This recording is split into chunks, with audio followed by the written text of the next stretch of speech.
Why are extra precautions taken when disassembling the tail section of a Boeing 747 built in the 1970s for scrap? One more time. Why are extra precautions taken when disassembling the tail section of a Boeing 747 built in the 1970s for scrap? Well, the 1970s. Now, we built a lot of schools back then that had problematic ceilings. With like materials that didn't have very good stuff in them that sort of give you cancer, and it's a whole thing. Why are you afraid of saying the word asbestos? Is this like... Luke, have you considered a career in politics? I don't think there's going to be asbestos. I'm trying to do a general point, which is I don't think there's asbestos in the tail wings of Boeing 747s. And so, like... I just like the idea that if you say the name, it manifests. If Luke says asbestos 3 times, then he has to get someone in to check his ceiling. Into a mirror. Don't say it 3 times into a mirror. Yeah. You get bad lungs. So my point being that, like... 7 years bad lungs. Throughout time, we have used materials that have certain properties that we like, and then later on gone, oh, wait, this is really, really bad for us. And so I'm wondering if like that's a good place to jump off. If, you know, these are old Boeing 747s, we're dismantling them for scrap, so we might expose some kind of hazardous material we used back then. And that might be the answer, and I win. Here's the good news. Look, yeah, you absolutely win. That is how the show works. Again, you're a sassy boy. Who are you? We did, clearly. Apparently. You've basically gone through all the notes I have. I can't give you anything else on this question, Luke, because like you've got everything apart from what the material is and why it might have been used. Ooh. Well, if it's anything like using lead pipes, it's because they give that water a sweet, sweet taste. No, that's not true, but lead does taste very sweet, but you would not want to eat it. What kind of material would you use in a plane? Yeah, so you obviously got a for rudder wagging? on the back of a table.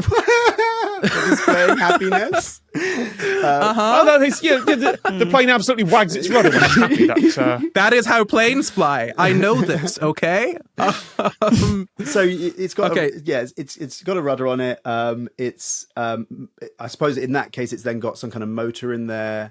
So maybe it's for like cold resistance. The material is there to like prevent like frost. Oh God, is it hydrogen? Did they use hydrogen? Is that it? I feel like a lot of times it's hydrogen and it goes boom. Is it something that goes boom? It's not something that goes boom. Why do you think hydrogen? Hindenburg. Oh, yes.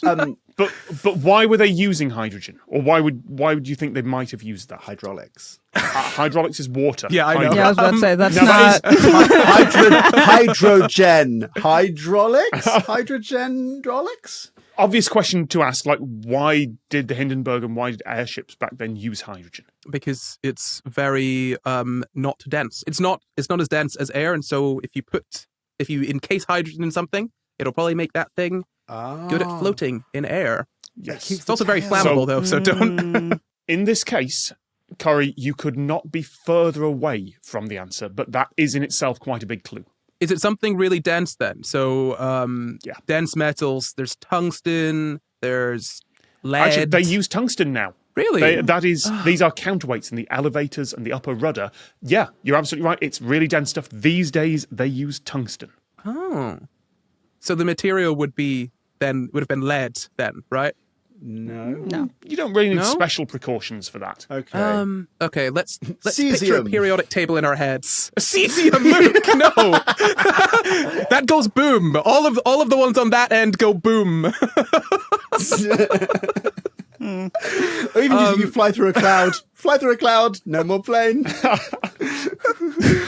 Never has something that looks so much like cheese been so volatile and dangerous. Oh my God. Honestly. I mean, you're not wrong. I've seen pictures and videos of cesium. It does look like cheese. It looks like cheese. My last thing I want to do on this earth when I'm old and on my deathbed, I just want to eat some cesium. My head goes bang, but I'll go out the way I want, you know?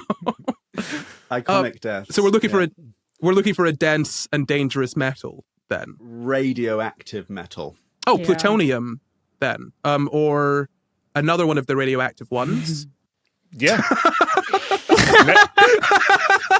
I'm tempted to give you it here, but there's a specific thing that's known for being really heavy. Like it's used by the US military in tank rounds, bullets, things like that. Oh. And it's not plutonium? Did we already say plutonium? It's not plutonium, Okay. but you're only a couple of planets away. Oh, uranium. Uranium, right? I thought that was too obvious. Oh, thank God. Yeah, until 1981, Boeing used depleted uranium counterweights in the elevators and upper rudder of 747s. They were painted to reduce the risk, but in the event that a Boeing 747 crashed, then they had to spend special operations out to recover them. And also, if they crashed and didn't die, and there were survivors, then you've just got to all stay away from the tail. Yes. This is not. Yes. Wow. I find that when I'm making a plane, I also want it to double as a dirty bomb. So I can understand why they did that in the 70s. Jesus, Wow. they were just making everything as dangerous as possible back then, weren't they? They had no cares. I mean, have you paid attention to the news? They're still making everything as dangerous as possible, I was Corry. about to say, Oh, yeah. Look, but I have TikTok now, and I can peruse that to forget about it.